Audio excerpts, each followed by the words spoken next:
Hey Lakeside, it's Ryan. I get to join with you today as we lean in with Jesus, and I get one of my favorite passages to share with you today. It comes from Philippians chapter 4, verses 8 and 9.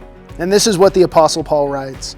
Finally, brothers and sisters, whatever is true, whatever is noble, whatever is right, whatever is pure, whatever is lovely, whatever is admirable, if anything is excellent or praiseworthy, think about such things. Whatever you have learned or received or heard from me or seen in me, put it into practice, and the God of peace will be with you. Now, I don't know about you, but a lot of times I can find myself struggling with my thoughts. I can be discouraged. I can be living in fear.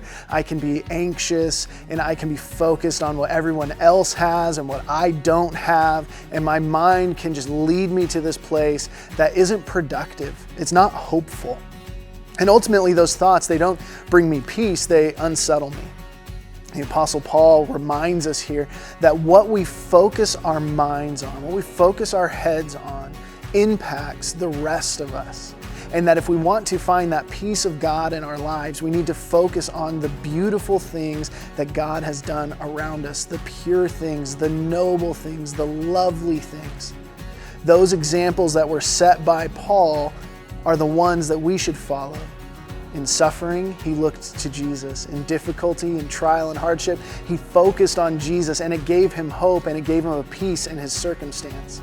And so whatever we're going through, what we need to learn to do is to shift our thoughts and our thinking to what God has for us and who God ultimately is as love and gracious and compassionate.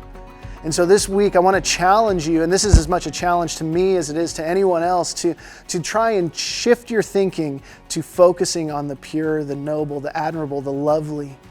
Those things will start to transform our hearts. They will bring us peace rather than leaving us unsettled. Fight against fear. Fight against anxiety and envy and all those thoughts that come into your mind, and focus them on Jesus, on the pure, the noble, the admirable, and the lovely, because that will transform our response, and it will give us a hope in what God has done through His Son for us.